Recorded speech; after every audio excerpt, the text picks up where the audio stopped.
This is for help with the 6.03 assignment. There's a quiz question similar to this.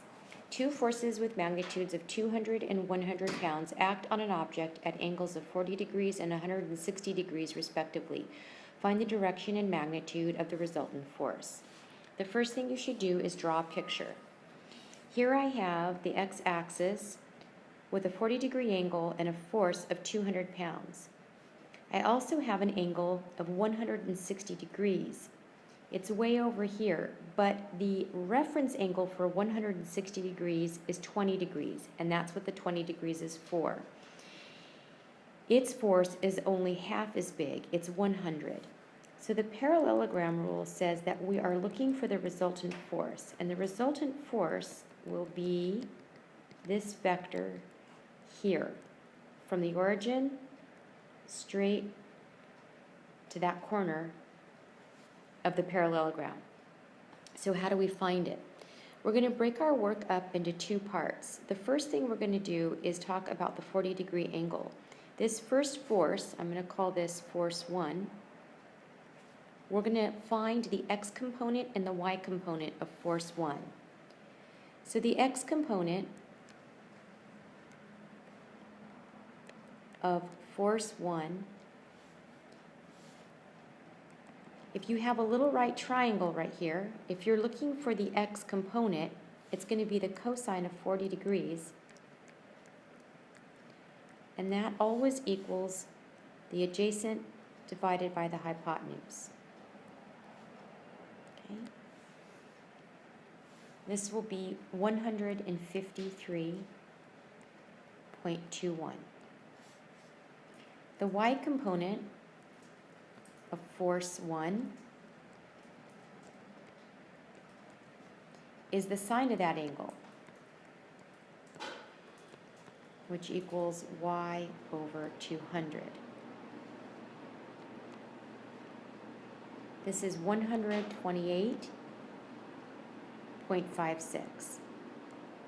Okay, let's box those answers. Both of these answers are positive because they are found in quadrant 1.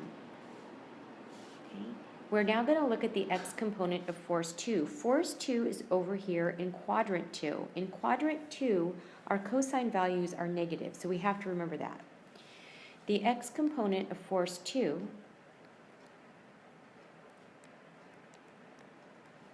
is the cosine of 20 degrees, which will equal, if you have a little right triangle, okay, this is the x right down there, we're looking for that, it's x over 100.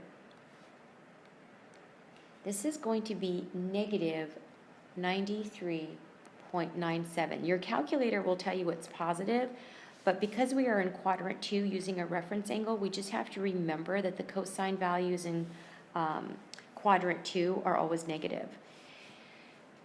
The y component of force 2 is the y value, and the y value would be the sine of the 20-degree angle, which equals y over 100. This value is 34.20. Okay? So now we have to find the resultant. Well, the resultant is always going to be the two x values added together. So you're going to take this x component and add it to this x component to get to the resultant. If you add the two numbers together, you get 59.24. If you take this y component and add it to the other y component, it's 162.76. This is your resultant vector. So that's this one. It was the diagonal of the parallelogram. So we found the x value and the y value for the resultant, this real dark one in the middle here.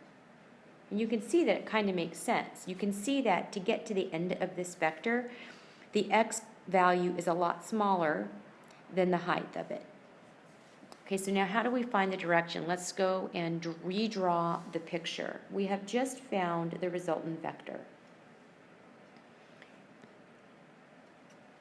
The resultant vector was here. We know that the x value of that resultant vector was 59.24. And the y value, or the y component, I should say, is this, 162.76. So how do we find the rest of it? We need to find now this angle theta right here. So we could think of this if we drop down here. We know this value is 59.24.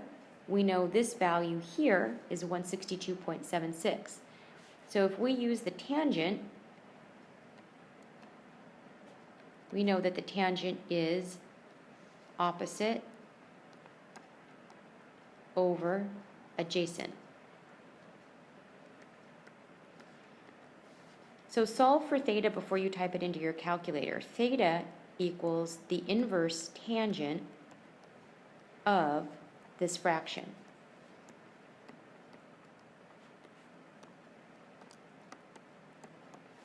Theta is 69.999. It asks us to round, so that would be close to 70 degrees.